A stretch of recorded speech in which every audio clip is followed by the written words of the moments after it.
while ago, I promised I'd highlight the shameful difference between the prices of new cars in mainland Europe and Britain. You see, car makers over here are trying to tuck us up. A Ford Escort costs 45% more in the UK than it does across the pond.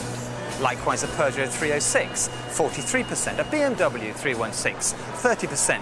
Even if you buy a humble Ford Fiesta, you will be paying 44% more than your continental counterpart. And that just isn't fair.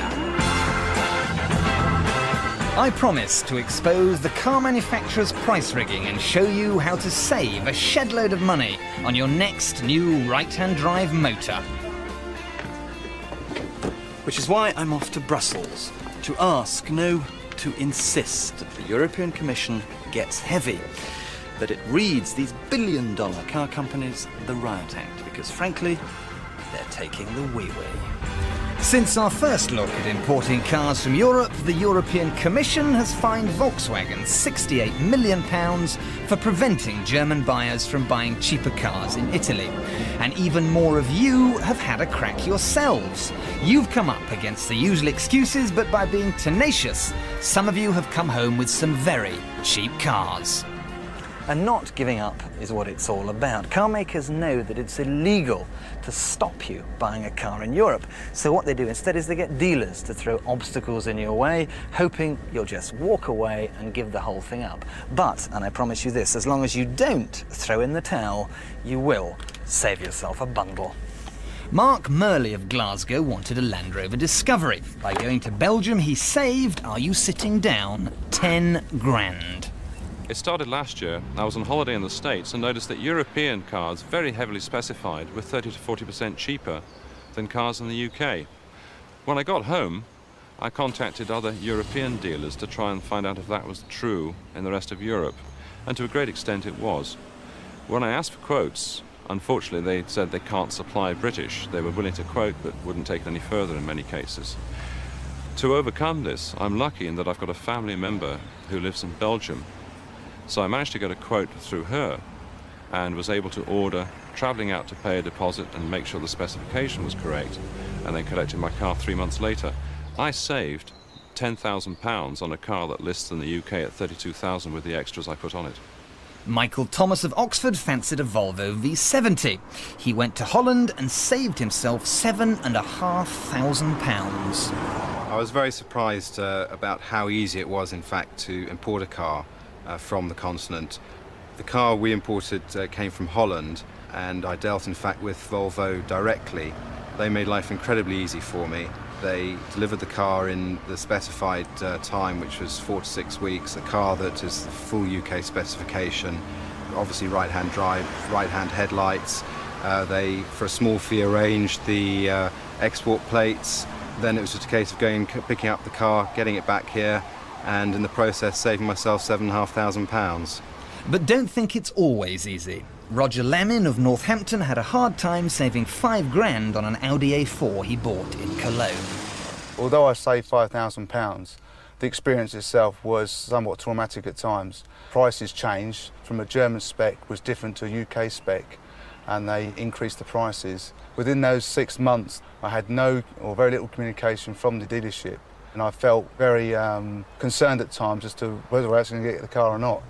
I would do it again. The 3 things I learnt are A, getting the money for the VAT before you travel out. B, make sure you got the English specification prices. And finally, last but not least, find the dealership that speaks English. So here we are, Brussels, capital of European democracy. I'm off to the European Commission to find someone with some serious juice. And I wasn't having any bureaucratic flannel either. I came armed with a file of the letters you've been sending to us at Top Gear, ready to hand them over to the European Commission investigators. We have made an inspection in the premises of Opel in the Netherlands and of Mercedes in 4 other countries. And we have collected documents. We are still about to analyze them, and we will see whether we can establish an infringement or whether we can't. And you're going to carry on going heavy on these people to make sure they get the job done? Yes, we will of course use all the legal instruments we have to enforce this obligation. I think it is the case as well that right-hand drive cars are being sold in mainland Europe. We have a figure from one manufacturer which shows that 7% of their sales in the Netherlands alone are right-hand drive cars to British consumers. But there are some car manufacturers who don't want to make it easy for you. Last week, the Sunday Times approached a number of car makers. Their reporters posed as businessmen, wanting to set up a retail park close to the entrance to the Channel Tunnel in France. They said they wanted to sell right-hand drive cars at cheaper continental prices. These are some of the reactions. Those who are strong in Britain, I would expect, would be very loath to talk to you about having one right next door to the channel. Yeah. Because they would have two things. One, their profit would be hit like mad.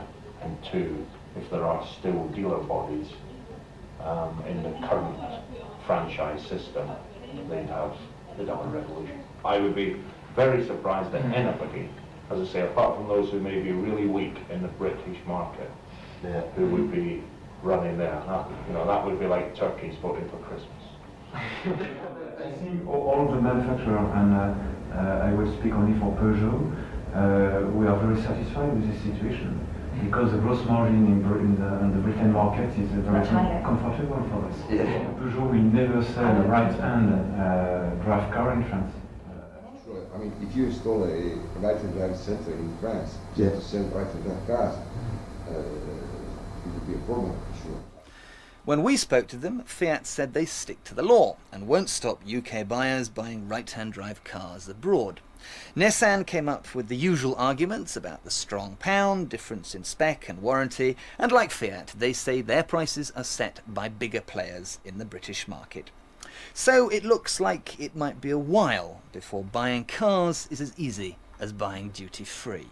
But if you're determined and prepared to take the trouble, you can still save yourself a bundle. Here is our lightning guide. First, choose your country. At the moment, Portugal and Holland have the cheapest cars. Next, get a list of dealers in your chosen country from the manufacturer in Britain. Then it's time for a slot on the phone. Ring dealers to find out if they'll supply you with right-hand drive. Better still, go yourself and talk eye to eye. Make sure you and the dealer understand the exact UK spec and don't forget to work out how much you'll be saving. Get the exact price, spec and delivery time in writing. Watch they don't hit you with a hidden supplement for right-hand drive. Buy your money in advance in a foreign currency draft to get the best exchange rate. Do it soon lest the pound should slip. Send your dealer a deposit, anything between 20 and 50%. Make sure they confirm your order and receipt of your deposit in writing. Then you wait. At worst, it could be a nail-biting 9 months before your car is actually ready. Get transit plates from your dealer, plus a certificate of conformity to EU regulations. Get your dealer to arrange transit insurance to drive the car home. If he won't, there are brokers in England who will. Then it's time to head for home and make sure you keep all your travel receipts. Once you're back in Blighty, go smartly to Customs and Excise and pay your VAT, 17.5% on the price you paid. Go to your nearest local vehicle licensing office to register and tax the car. And then, finally, the best bit, affix number plates and tax disc and drive away. And here's the thought. As long as we keep hammering away at these car manufacturers, prices of new cars will inevitably come down. They're far, far too expensive here in the first place. And that means we won't have to go across the channel to buy them. And I, for one, can't wait.